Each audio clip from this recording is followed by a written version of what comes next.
शिक्षक पात्रता परीक्षा टीईटी आपल्या सर्वांना माहिती आहे की साधारणपणे 28 जून म्हणजे उद्या महाराष्ट्राच्या 1028 केंद्रांवर शिक्षक पात्रता परीक्षेची त्या ठिकाणी परीक्षा संपन्न होणार होती।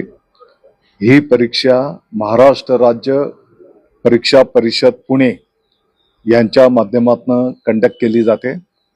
साधारणपणे यासाठी 1028 केंद्रांवर याचं नियोजन त्या ठिकाणी करण्यात आलेलं होतं आणि आत्ताच पाठीमागच्या काळामध्ये नीट परीक्षेमध्ये जे काही पेपर फुटीचं प्रकरण घडलेलं त्या पार्श्वभूमीवर महाराष्ट्र राज्य परीक्षा परिषदने पण काळजी घेतलेली होती। परंतु आज पहाटे ठाणे भिवंडी पोलिसांच्या माध्यमातून काही गोपनीय माहितीच्या आधारावर या ठिकाणी भिवंडीला काही इस्मांकडे टीईटीचा पेपर त्या ठिकाणी उपलब्ध आहे अशी माहिती पोलीस प्रशासनाला त्या ठिकाणी मिळाली आणि तात्काळ पोलिसांनी त्या विषयावर कारवाई करत ऍक्शन घेत जे काही त्यांच्याकडे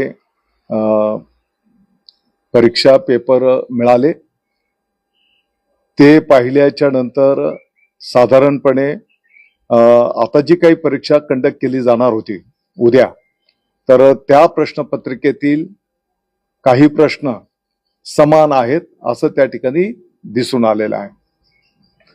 मला वाटतं की ही गंभीर बाब आहे, याची शासनाने गंभीरपणे नोंद घेतलेली आहे। माननीय मुख्यमंत्री महोदय, माननीय उपमुख्यमंत्री महोदयांनी पण याची गंभीर नोंद घेतलेली आहे। पोलीस प्रशासनाला त्याचा सखोल चौकशी करण्याचे आदेश त्या ठिकाणी देण्यात आलेले आहेत आणि या चौकशीतून जे काही समोर येईल त्या सर्वांवर त्या ठिकाणी कठोर कारवाई केली जाईल। साधारणपणे काही नवीन उमेदवार या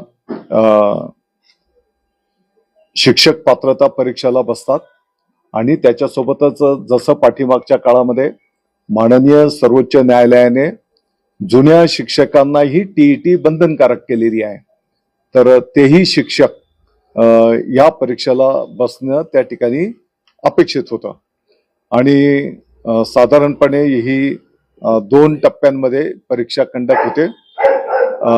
1ली ते 5वीच्या साठी पेपर 1 असतो आणि 6वी ते 8वीच्या साठी पेपर 2 असतो।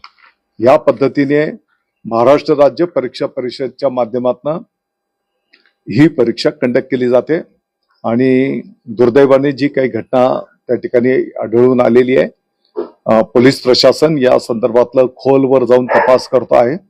जसं पोलीस प्रशासनाच्याकडनं डिटेल तपास केल्याच्या नंतर जी काही माहिती उपलब्ध होईल ती आम्ही आपल्या समोर ठेवू। परीक्षा पुढे ढकलली गेली असं निश्चितपणे उद्या जी परीक्षा होणार होती ती आता पुढे ढकलण्यात आलेली आहे आणि पुढची जी काही तारीख निश्चित केली जाईल ती येणाऱ्या दिवसांमध्ये आपल्या माध्यमातून जे काही परीक्षार्थी आहेत त्यांना कळवली जाईल। महाराष्ट्र सरकारने टीईटी परीक्षेबाबत काळजी घेतली नाही असं वाटतं का तुम्हाला?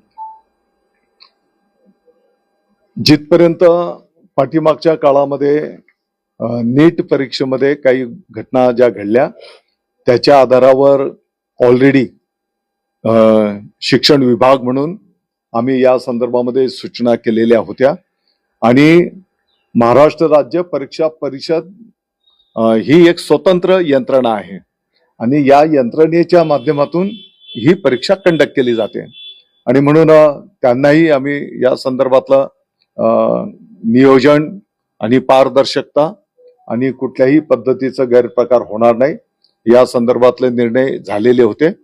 परंतु मला वाटतं की आता पोलीस प्रशासनाच्या चौकशीमध्ये ज्या काही बाबी समोर येतील त्याप्रमाणे कठोर कारवाई त्या ठिकाणी केली जाईल. ह्याच्यात काही